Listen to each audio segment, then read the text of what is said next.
Hi, so I'm 17, female, and I'm currently living with my grandmother, 70, female, because of a really bad situation that I'm in with my mother, 47, female, and sister, 19. My father recently passed away after a long battle with osteosarcoma, and 6 months ago he succumbed to his disease. It wasn't anything unexpected. We had seen this coming and we were prepared for it. Nevertheless, it still hurts. You don't ever feel okay about losing a parent. I don't think I ever will feel fine about it, but I'm dealing with it. The only consolation that I have is that he is in a better place now and is not suffering anymore like he had been for the past 4 years. My mother was really upset about it for the first couple of weeks, but this time she's getting over it, and I'm happy for her. This is the same case with my sister, but I think I'm the one who is taking it the hardest. He was my favorite person in the world, and it still feels weird that he's not going to be around anymore. The past 6 months have been really upsetting for me in my personal life, but I have had to go on since I'm in my senior year of high school. And I have also started applying to colleges and stuff. So things are pretty stressful for me right now, and I don't have time to sit and grieve. I'll do it once I get into my choice, the one that my father had wanted me to go to. I'm working really hard for it, so I have my fingers crossed. Anyway, this is more about my grandmother, so I'll get to that now. For context, my father was very close to his mother, and I'm also pretty close to my grandma. However, that's not the case with my mom and my sister. My mother has never really gotten along well with my grandmother for reasons that I don't know, and my sister is pretty much a second version of my mother. So she does not get along with my grandma either and doesn't seem to like her much. I have kept in touch with my grandma, but after the funeral, my mother did not bother to check up on my grandma. It was just me who seemed to care about her. I had believed that the strategy would bring the family closer together, but that did not happen. My father's death pretty much gave my mother and my sister an excuse never to speak to my grandma again, and they cut her out of their lives. I don't know why they did that or why they did not like her, because as far as I was concerned, she had always been very nice to us and our family.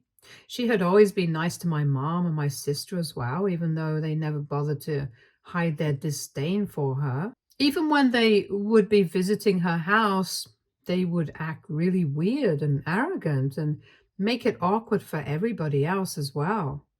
My parents had thought about it many times, but after one point, my father had just given up because he knew that he could not change this. I know that there must have been some reason behind this behavior, but nobody ever told me anything about it, and I did not feel brave enough to ask my mother why she did not like my grandma, since this seemed to be a bit of a sensitive topic for her. But my grandma, to me, is really nice and I love her. She's also a really inspirational woman, and I'm proud to be her granddaughter. 6 months have passed since my father's death, and I have kept in touch with her. And I'm the only one who has, since my mother doesn't speak to her. Neither does my sister, and the rest of the family got really busy after a couple of weeks. Besides, she could not expect them to drop everything for her and be there for her emotionally all the time either, since they were not our immediate family. But we had been there for each other, and I would visit her every weekend up until a couple of weeks ago, since that's when my finals started. They got over last week, and coincidentally, my sister also came back home for college after her finals a couple of days after that. So, since everybody was at home, my grandmother invited us all over to her place for a weekend stay, and I was in, obviously. I tried to convince my mother and my sister to give it a chance, but what they said to me really put me off, and I still haven't been able to get it out of my head because it was just so disgusting. I was trying to tell my mom that it would be fine and that we should try to spend some more time as a family since that's what my father would have wanted. And my mother got really annoyed and told me that if I wanted to have a relationship with my grandma, I was free to do so. But now that my father was gone, he had no incentive to still keep in touch with that old hag and was cutting her off on purpose. And my sister seemed to agree with that sentiment as well. I thought that it was really disrespectful and mean to say because my grandma had always been nice to the two of them, and it was they who had gone out of their way to be rude to her in her own home. Regardless of that, she would still invite them to every event over and over again. I don't think she was asking for much. It was just one weekend, and they did not have much going on either. It wouldn't cost anything to give it a chance and just be nice, but that's what they had to say about it. So, as usual, I went alone to visit my grandmother, and she seemed kind of upset by the fact that my mother and sister had not bothered to show up. But I think she expected it. But something happened that I absolutely had not been expecting. And that was that she told me she had invited all three of us and not just me because she had an important thing to tell us. So she told me that now that my father was gone, she had to think of somebody to take over the company. My father had been working from home when things got too bad and he got too sick to go out. But for the last couple of months, we had no idea how things were going at the company because we were so busy getting worried about my father's health. We barely had any time to worry about any of that. We had just assumed that he had somebody taking care of things and somebody was keeping it going when he was not around. And if not that, we knew that my grandmother would handle it, so we did not worry about that. It's a family business and we mainly deal in electronics. We are retailers and not manufacturers. My great grandfather started it, and then it has been continued by my grandfather and then my father.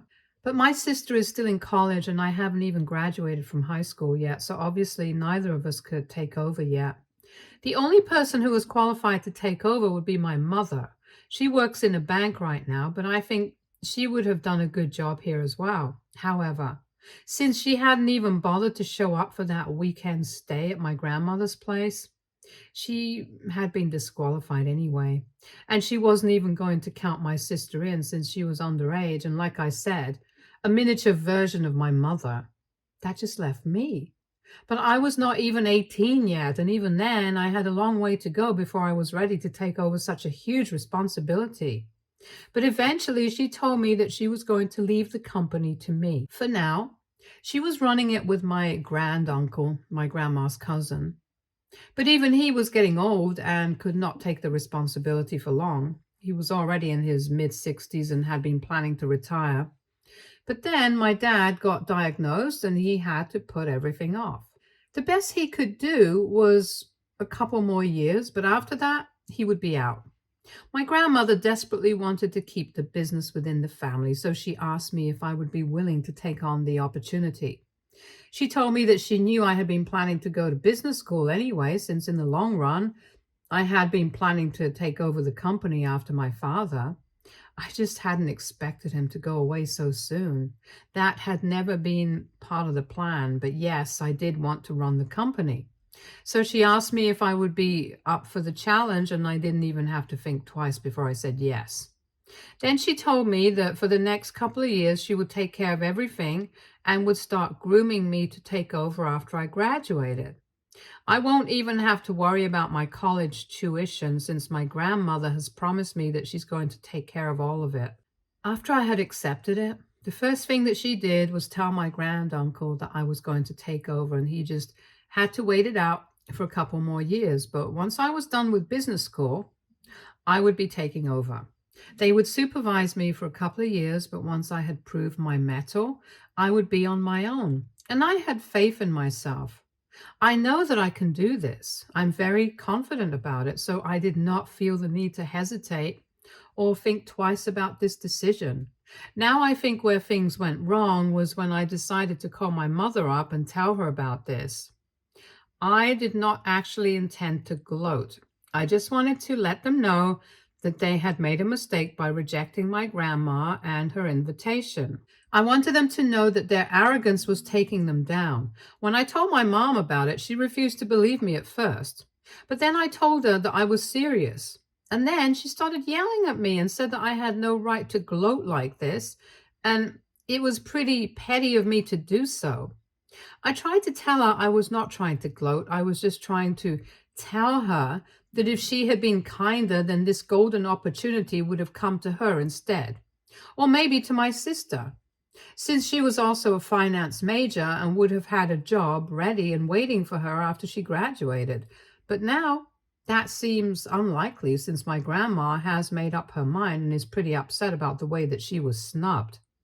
When I had shown up alone at her house, my grandma had been pretty disappointed, and after we had our little discussion and I accepted her offer, she told me that now she had no incentive to keep in touch with my mother either. She told me that for so many years she had put up with her arrogant behavior purely out of love for my father. But after her son's death, my mother had not bothered to check up on her even once, not even as an obligation. That day was the limit and peak of her arrogance, so she did not feel the need to keep in touch or invite her over for anything ever again. And I could understand where she was coming from. I had seen the way that my mother and sister behaved around her. And if I was in her place, I don't think I would have been able to keep my calm for that long. So I personally don't think that I did anything wrong by telling my mother that if she had been kinder, this opportunity could have been hers. But they had just cost themselves an opportunity to rise because of their terrible arrogance and attitude problems. I was supposed to go back 2 days after that, once the weekend was over, but it's been 1 week and I'm still here. And that's because the day after my phone call to my mother, she and my sister showed up at my grandma's place with tears in their eyes, begging for forgiveness. I'm not even exaggerating right now. That's exactly how they showed up. We were both pretty surprised to see them here, and then my mother told my grandma that if she had known that this is the reason why she had been inviting them, she wouldn't have rejected her and declined the invitation. I can tell you that was really the wrong thing to say. She probably should have started off by apologizing for her behavior for the past couple of months and all her life, since she has never behaved nicely with my grandma. But instead of apologizing, she made it very obvious to my grandma that the only reason she was here was not because she was genuinely and truly sorry about declining her invitation and behaving badly with her, but just because of the position and the family business that she so badly wanted to be a part of. It was disgustingly obvious what she was trying to do, and my grandma was not going to tolerate that BS. So she cut her off in the middle of her rant and told her that she could go home because she was genuinely just not interested in anything that my mother had to say. Since there was no apology, no explanation for her behavior, she had no interest in entertaining this kind of crap either. My grandma really let her have it and told her that she was acting pathetic, and it was not surprising to her either, since this is exactly the kind of behavior that she had expected from her. She told her that she had put up with her arrogant behavior for years on end just because of her son, and had even tried to give her a chance at redemption by inviting her that weekend because she knew that my father would have wanted it. But my mother had proven to her that she was not worthy of a second chance, and so she would go back home and cry in her house instead of wasting our time. And then she shut the door on her face. I was really proud of my grandmother, and I thought that she did the right thing by standing up for herself. Throughout their conversation, I had been standing in the room, but I did not intervene, not even when my mother had the door slammed in her face. The reason that I did not intervene was very simple. I did not think that there was anything wrong that was going on, so I did not feel the need to stand up for my mother. But after that, my mother and sister started blaming me for all of this and thinking that I should have stood up for them. We have been arguing about it back and forth for a couple of days now, and I haven't been able to go back home, even though I need to bring a lot of things over from their place to mine, since now I have decided I'm going to continue living with my grandmother. But they think that I'm being unfair and selfish and just keep fighting with me. They believe that now that I know that my future is sorted out, I'm going to abandon them, and they think that I am showing my true colors now. It's so frustrating. I don't even know how to feel about any of this. AITA for not going back home to my mother and sister after my grandma told me that I was going to inherit the family business. Update 1. Hi. According to you guys, I should have cut my mother and sister off and not make that phone call in the first place. I kind of agree with you guys. That would have saved me a lot of trouble. But anyway, I can still do that now, and I'm doing that. It's been really getting into my head the way they've been acting since they are the only family apart from my grandmother that I have left. So I was still trying to keep in touch and make things right with them, but I don't think I can make it work because they are making sure that I feel guilty about things that I'm not even responsible for. I have blocked them so they cannot call me or text me anymore. I'm just done with both of them. They had the chance to fix everything, but they did not do so, neither with my grandmother nor with me. And that's fine. I think that now they should really just face the consequences of their own behavior and actions instead of trying to blame it on me. I know that I'm not the one at fault in this situation. No matter how hard they try to convince themselves, they can't convince me of it anymore. I'm out of that house, and I'm sure that my father wouldn't have wanted this to happen either. But it is what it is. Update 2. So I blocked my mother and sister a couple of days ago, and just as I had expected, they really did not like that. I knew that they wouldn't approve of my behavior either, but I had to do it. They were really getting on my nerves. They just kept fighting with me, even when I was being nice to them. So how could I not block them? I didn't have any other option. Anyway, I think they found out that I blocked them yesterday, and there was a huge uproar from their end over this, and they were very upset about it. And since they couldn't express that to me through calls or texts, since they were blocked, they chose to make a post about it. I don't know what they were hoping to achieve with that post, but it was really annoying because they are going overboard and painting themselves as the victims here, when literally everybody knows that they are definitely not the victims.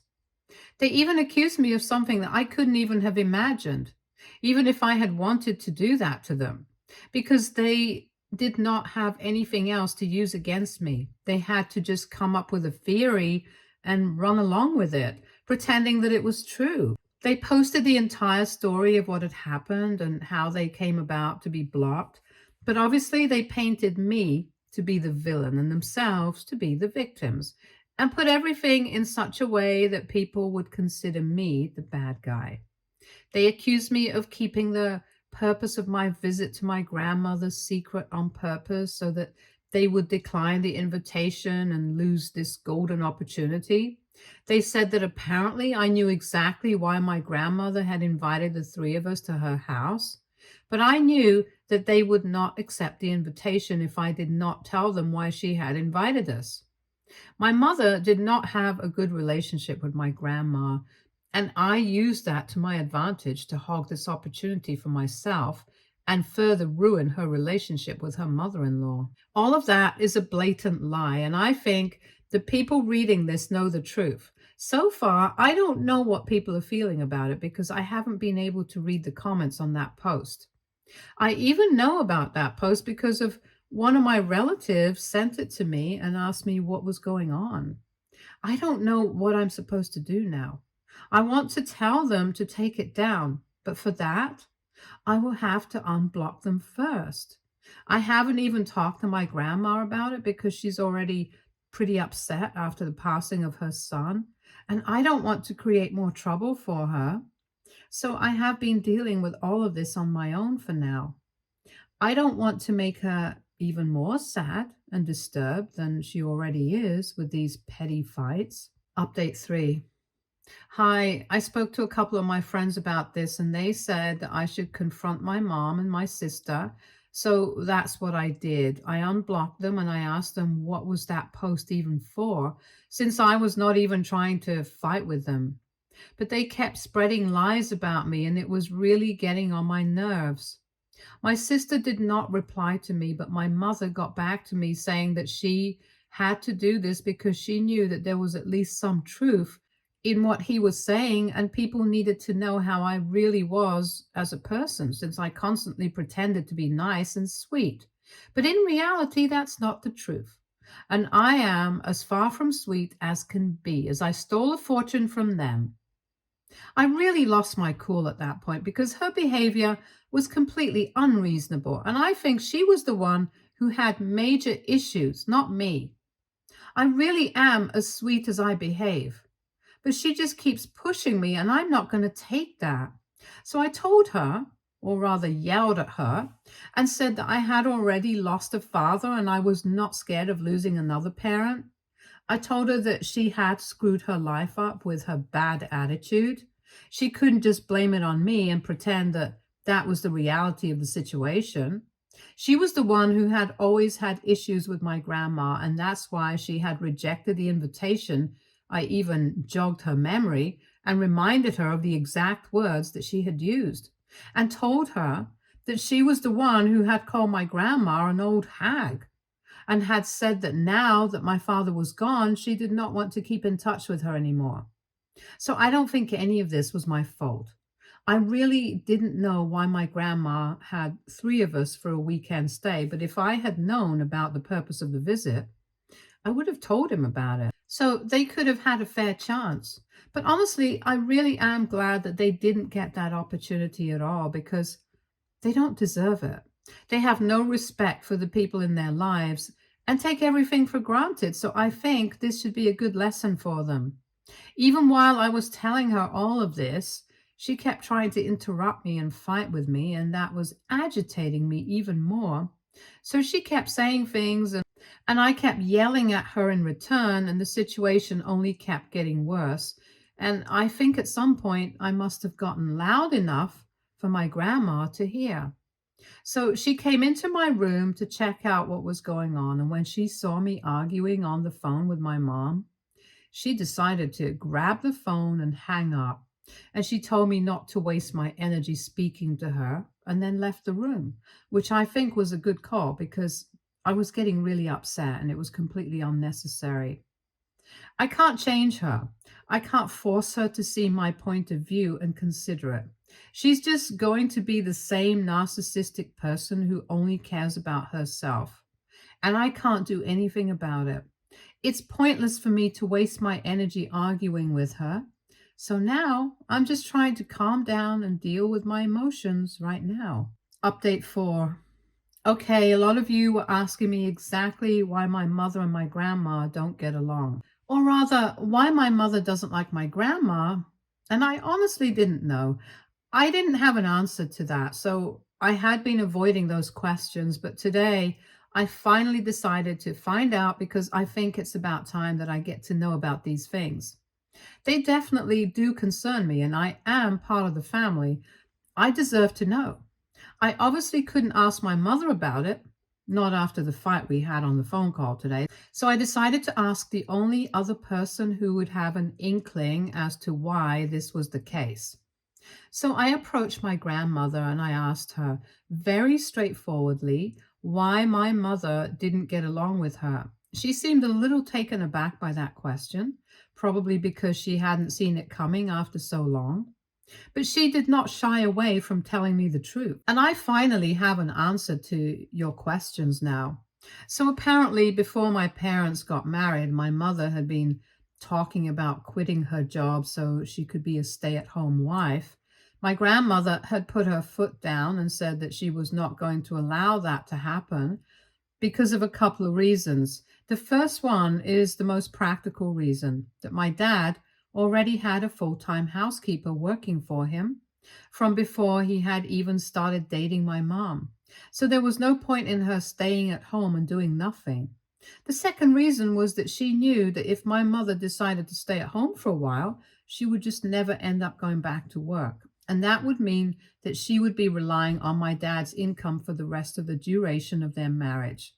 She could not let that happen because that would just mean that my mom was marrying my dad for his money. This is why She put her foot down, and my grandma told my dad that she would not allow her daughter in law to sit at home and do nothing. She had to be a woman. And if my mother still chose to get married to my dad, then she would know for sure that my mother was not just with my dad for the money. Luckily, my mother did marry my dad in spite of the fact that she would not be allowed to quit her job like she had wanted to. My grandma was pleased with what had happened, but since then, my mother hasn't liked my grandma because she doubted her character. I honestly don't know how to feel about this. I do think that it might have been insulting for my mother to have somebody cast aspersions on how much she loved my father and the reason why she was with him. But then I also can't blame my grandma for doubting her intentions, since they belong to a pretty financially well off family. So I'm kind of torn between the two of them, but well, it is what it is, because I honestly don't know who's right and who's wrong. But I know that right now, my grandma is the best for me. So that's all I have to say about this. Update 5. Hey, so it has been a couple of weeks since I last spoke to my mother. We had that really bad fight on the phone, and we have not spoken to each other since. From what I know, she has taken down that post that she had made, and along with that, she has also taken down any other photos that she had of me on all of her social media accounts. She's basically pretending that she has only one daughter, and it's hurtful, but I have to deal with it. This is the way that I have chosen for myself, and I'm going to stick to it. I also got accepted into the business school that I had applied to, the one that my dad wanted me to go into. And I can't tell you how happy I am about it. I can't put it into words, really. When I read that acceptance email, I thought I screamed loud enough for the state to hear me. My grandmother is thrilled, but not more than me. I'm not just happy that I am going to such a great institution, but mostly I'm also happy that I was able to live up to the promise that I had made to my father. I have been studying really hard for the past couple of months, and it feels like all my hard work has paid off, and it will continue to pay off in the years when I take over my dad's business and do what he had meant for me to do. Stay tuned for more stories from Argo Relationships.